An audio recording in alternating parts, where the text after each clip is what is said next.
works his tail off. I'm like, man, you got to ease up a little bit. He wants to run every route 100 times. Worry about legacy and winning rings more than making money at this moment. Is that a hard line to walk? Yeah, it is. I think it is for all these guys. And I think you see the guys that are getting paid this last offseason, they're trying to find that right spot. If you're a Kansas City Chiefs fan, this is definitely a video that you're going to want to watch because there's a lot of good things that are going on for the Kansas City Chiefs, including a legacy-defining interview that Patrick Mahomes just gave that I don't believe I've ever seen any quarterback in the NFL ever give. So before we get to the content, man, we are continuing our giveaways. $1,000 between 5 subscribers that turn on my notifications on this channel. Now that we got all that out of the way, break!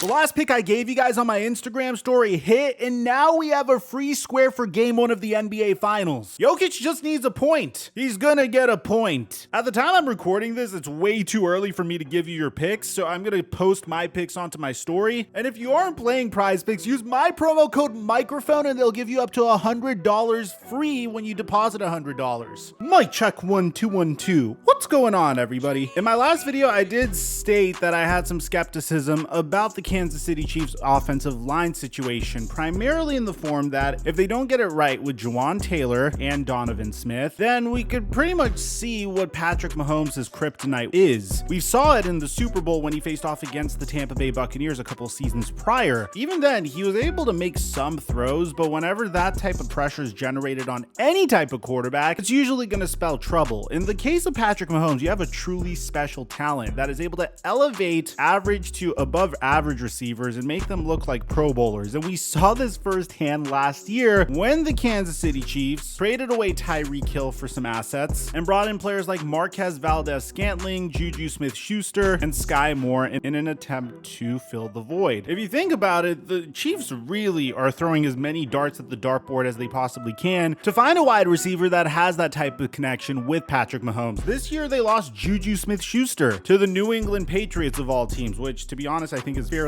fascinating. I really want to see what it's going to look like when Bill Belichick sees Juju Smith-Schuster trying to do a TikTok dance on the field. That aside, the Kansas City Chiefs have multiple players that they're hoping can fill the void for Tyreek Hill. In our last video, we mentioned that they looked at Kadarius Toney, a player that they acquired in the middle of the season last year via a trade with the New York Giants as their new #1 wide receiver, which is fitting considering the fact that Kadarius Toney was actually compared to Tyreek Hill coming out of the NFL draft and was a former first-round pick for a reason. And in the limited time that we saw Kadarius Toney on the Kansas City Chiefs, it looked really promising. Bear in mind, when you're a wide receiver getting traded in the middle of the season, you don't have a training camp to try to figure out what your quarterback likes. You don't necessarily have a lot of time to learn the routes that you need to run. Your bag is very, very limited, so to speak. And regardless, it resulted in a Super Bowl for the Kansas City Chiefs.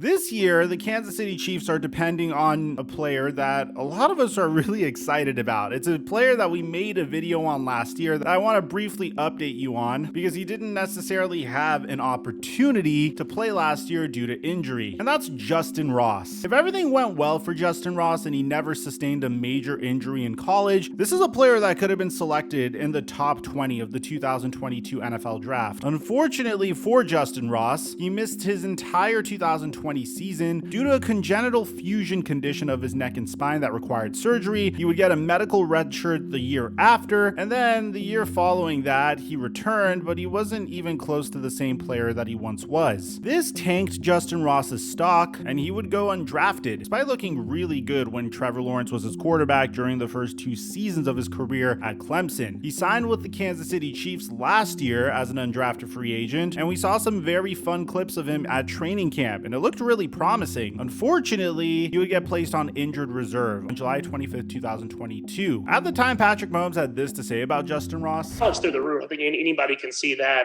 And I think he's gotten better and better. And even though he wasn't active all year long, he was in the building and he was able to see the guys and how we do things and listening and being in some of the meetings and stuff like that. And so I'm excited for him, man, to get out there and be able to get the reps and practice and get the little fine details that we like to do in this offense. And Like I said, the talent's there. He works his tail off. I'm like, man, you got to ease up a little bit. He wants to run every route 100 times, but you rather have to ease up on the guy, make him kind of ease up on himself. But he wants to work and to be the best player that he could possibly be. But in addition to Justin Ross, there's other very exciting players that could be remarkable if they fulfill their potential. We talked about how the Kansas City Chiefs added John Ross this past year on a futures contract, by the way, which is what they signed Damon Arnett to before his recent situation. If you didn't catch that, we'll leave a link to that in the end screen. But Andy Reid had this to say about John Ross and Justin Ross. I like both of the Rosses, John and Justin, big and little. So the big one, Justin, is coming along. He feels good. His foot feels good. The surgery that he had worked out well up to this point. He's made some nice plays for us out here. I know Patrick got trust in him, so that's good to see. And the smaller Ross, John Ross, is extremely fast and quick. Before he got hurt, he was on to a pretty good season, and I like what I see here as well. He's the one that jumped out at everybody at the combine just when he ran. I mean, he was extremely fast. I think he set a record there, I believe. He can move, he can skedaddle, and he's smart, which you need to be in order to be in this thing. I love how he used the word skedaddle. For those of you guys that don't know who John Ross is, he broke the record for the fastest 40-yard dash in the 2017 NFL Combine, which got him drafted one pick before Patrick Mahomes. But unfortunately, he bounced from team to team to team, and he was never able to really carve out a role for himself. And although he has had a steady improvement, he wasn't ever able to live up to the billing of a top 10 NFL draft pick.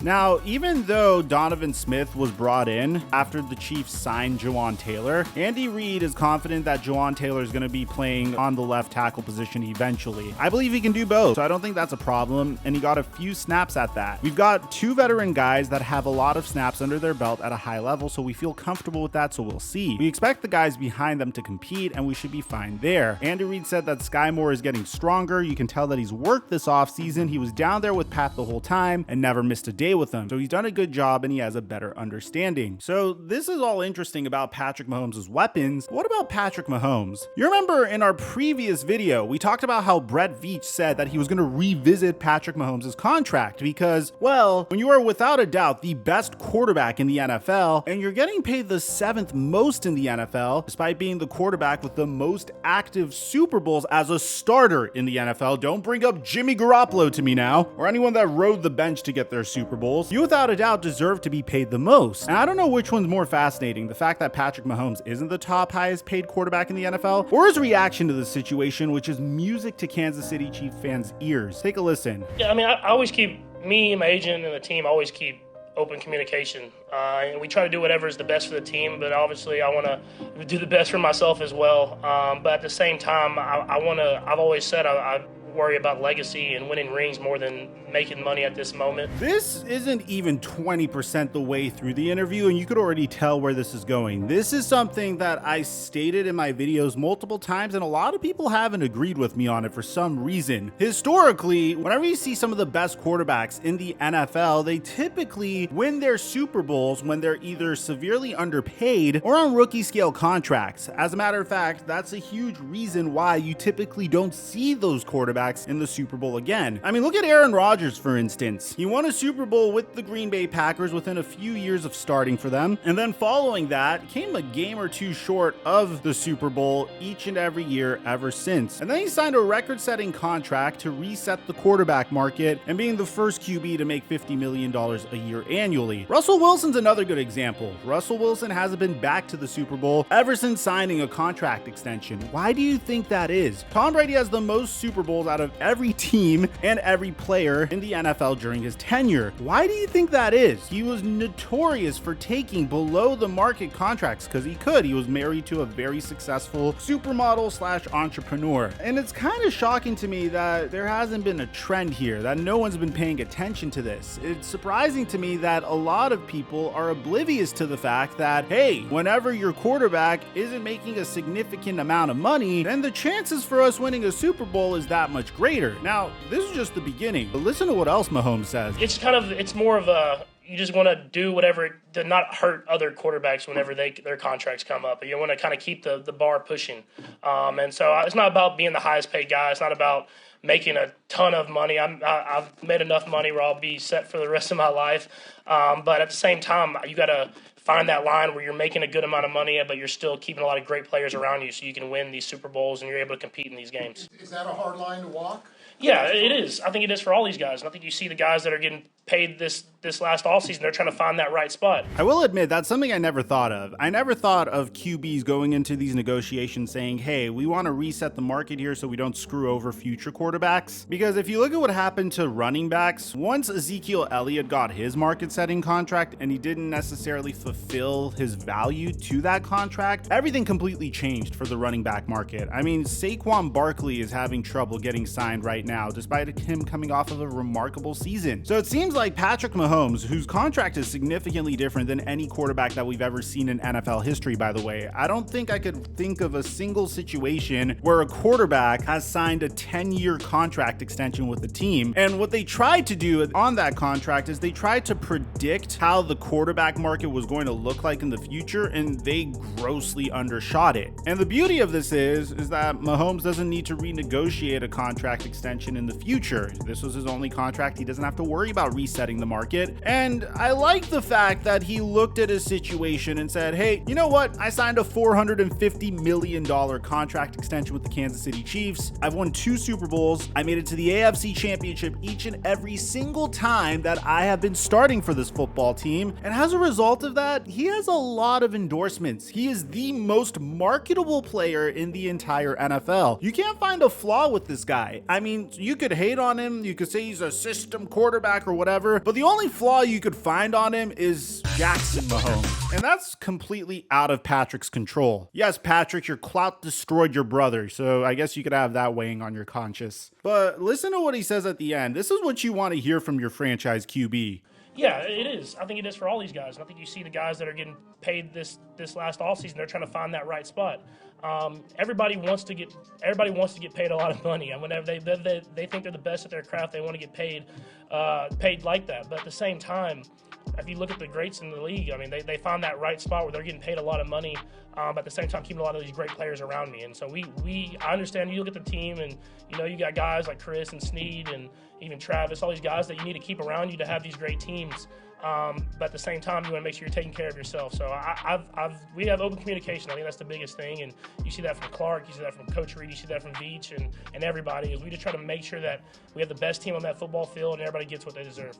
I really hope this sets a precedent for future quarterbacks in the NFL, because we're already starting to see something like this with Joe Burrow. There was a huge question about how the hell are the Cincinnati Bengals going to retain Joe Burrow, Jamar Chase, and T. Higgins, and also try to put up a good offensive line around Joe Burrow and good supporting pieces so they can make it back to the AFC Championship or the Super Bowl. And Joe Burrow already stated that he has those players in mind. He's going to do whatever it takes to make sure they're taken care of and they can keep the core together. And not all players are necessarily like that, but not all players are expected to have tremendous career longevity. Star quarterbacks in the NFL who take care of themselves and make sure that they don't get hit a lot could last until their mid-30s, late 30s, or even their 40s, as we saw from Tom Brady. Which is why I don't necessarily resent Tyreek Hill for telling the Kansas City Chiefs to trade him when they found a team that was willing to pay him a market-setting contract for the wide receiver position. Because this is his last big contract. There's no way any team would pay a wide receiver who is about to turn 33 years old a significant amount of money. This was Tyreek Hill's final opportunity to get that type of money. So I don't necessarily resent him for that decision either. And when you take a look at all the endorsements Patrick Mahomes has, it's pretty insane. I mean, he has endorsements with Oakley, Essentia Water, Hy-Vee, State Farm, DirecTV, Adidas, Head and Shoulders. He was on the cover of Madden 20. He was on the cover of Madden 22 as well. He has investments in the Kansas City Royals. And bear in mind that he lives in the heart of Kansas City in an upscale community, which to be frank, isn't as much as like living in Los Angeles or New York. He drives a supercar, but he deserves to drive a supercar. So more power to Patrick Mahomes in realizing that allowing his team to pay him significantly less per year, which by the way, once Justin Herbert and Joe Burrow get their contract extensions, Patrick Mahomes is probably going to be like the 9th highest paid QB in the NFL. But this is going to allow the Chiefs to keep players like Chris Jones, bring in players for the offensive line, bring in players for the defense to support Patrick Mahomes, which in turn is going to result in him winning more Super Bowls, which in turn should result in more endorsements, which should eventually get him more money, but it won't handicap his team, which has been my main same argument about Lamar Jackson. This is a player that hasn't made it to the Super Bowl on a rookie scale contract. Yet, now that you're paying him the highest amount out of any QB in the NFL, how the hell do you expect him to make it to the Super Bowl? Let me know what you guys think in the comment section down below. Do you agree with this philosophy, or do you think this isn't as big of a deal as I'm making it? Aside from that, I'm your boy Mike.